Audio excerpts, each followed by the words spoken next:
My name is AlyC, and I currently work at Dala teaching English to adult newcomers.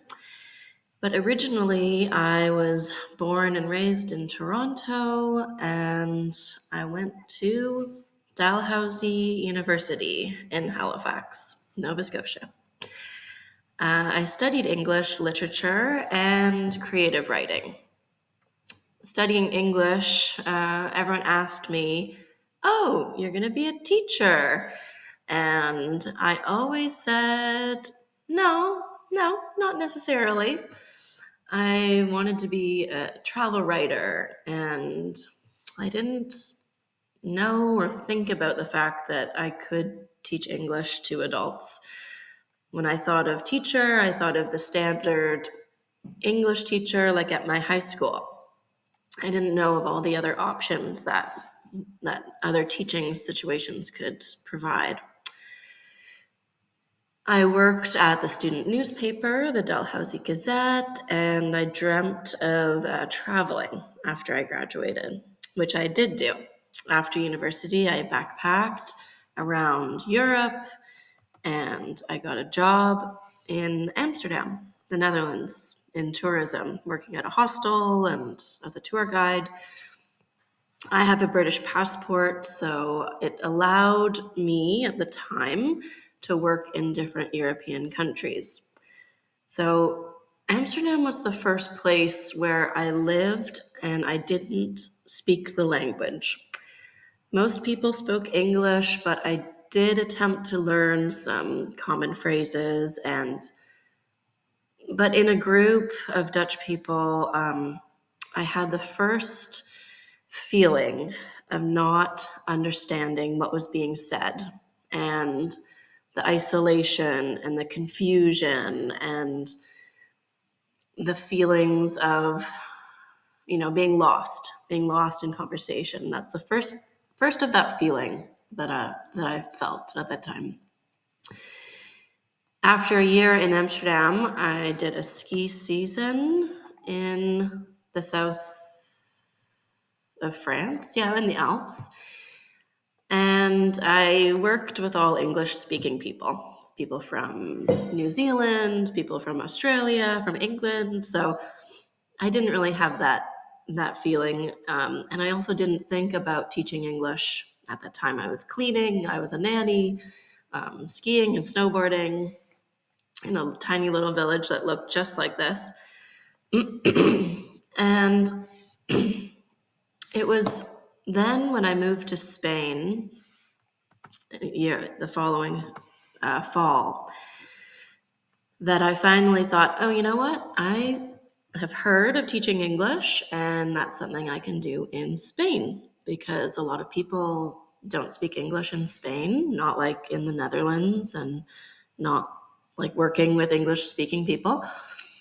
So I took a TEFL certificate, teaching English as a foreign language. And when I was in Seville, in Spain, I worked again as a tour guide in a hostel, mostly with English-speaking people, but I really realized I need to learn Spanish. So I made an exchange, mostly one-on-one, where the people, I'd meet them for coffee, and they would teach me Spanish, and I would teach them English. So it's kind of in an informal way. I also had a job teaching English to children, but that was actually very difficult, not speaking Spanish. And the children picked up on that, and they would say things and laugh, and I wouldn't know what was going on. And that job, teaching English to children, didn't really work out. It's very different teaching children and adults. So I took a bit of a step back from the teaching English at that time. It was more about, classroom management, which was just difficult. So after Spain, after Seville, I moved back to the Netherlands to a community of pretty much 90% Dutch-speaking people. And after a year in that community, I found I could understand the conversation in a group for the most part. There was a lot of self-study of the language, and I found some similarities between the roots of English, of the English language, and Dutch. And it actually dates back to a Dutch-speaking area. The English language has gone through many different alterations, but there are some similar words still today in Dutch. Oh, yeah. So after the Netherlands again, I moved to a very remote community in the Spanish Pyrenees that looked just like this, with donkeys and goats and chickens and horses and a bunch of people, guys, who didn't speak English at all.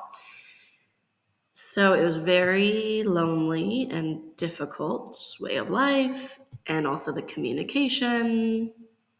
And again, they weren't really interested in learning English. I was just trying to struggle to learn Spanish and get by.